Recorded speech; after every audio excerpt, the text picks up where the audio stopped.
இன்ஸ்டண்ட்டான மாங்காய் ஊறுகாய் பண்ணலாமா?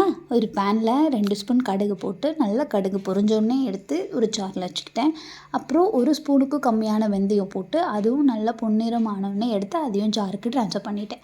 அதுக்கப்புறம் மாங்காய் ஒரே ஒரு மாங்காய் எடுத்து வச்சுருக்கேன், ஒட்டு மாங்காய். அது நல்லா வாஷ் பண்ணிக்கோங்க. இந்த கடுகு வெந்தயம் ரொம்ப ரொம்ப முக்கியம். கருகிடக்கூடாது, ஒன்றா போடாதீங்க, தனித்தனியாக போட்டு ஃப்ரை பண்ணிக்கோங்க. இந்த மீன்வாயில் நான் மிளகாய் பொடி, தனி மிளகாய் பொடி 2.5 ஸ்பூன்லேருந்து 3 ஸ்பூன் எடுத்துக்கிட்டேன். இதை ஒரு பக்கம் வச்சுட்டு ஆற வச்சுட்டேன். இந்த கேப்பில் மாங்காயை நல்லா வாஷ் பண்ணிவிட்டு பொடியாக மாங்காய் கட் பண்ணி வச்சுக்கோங்க.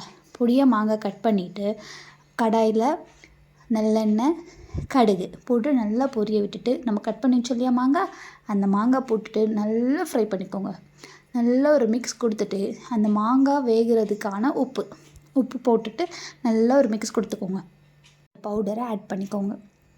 ஆட் பண்ணிவிட்டு நல்லா ஒரு மிக்ஸ் கொடுத்துட்டு இந்த டைமில் உப்பெல்லாம் கரெக்டாக இருக்கான்னு செக் பண்ணிக்கோங்க. உப்பு கம்மியாக இருந்துச்சுன்னா உப்பு போட்டுட்டு கொஞ்சமாக நாட்டு சக்கரை, ஒரு 1/2 ஸ்பூன் நாட்டு சக்கரை போட்டு நல்ல ஒரு மிக்ஸ் கொடுத்துட்டு கொஞ்சம் நேரம் அந்த அடுப்புலேயே வச்சுட்டு இருந்துட்டு இந்த மாதிரி ஒரு மண் பாத்திரம், நான் இது தயிர் வச்சுருந்த பாத்திரம், ஜஸ்ட் அதை தொடச்சிட்டு தான் வச்சுருக்கேன். தொடச்சிட்டு அப்படியே அதில் போட்டு கொஞ்சம் நேரம் அப்படியே வச்சுருங்க. வெயிலில் வச்சிங்கன்னா இன்னும் சூப்பராக இருக்கும். அதை நல்லா தொடச்சிட்டு அதில் போட்டு வச்சுட்டு சுட சுட எடுத்து சாப்பிட்டு பாருங்கள், அவ்வளோ சூப்பராக இருக்கும். மறக்காமல் ட்ரை பண்ணி பாருங்கள்.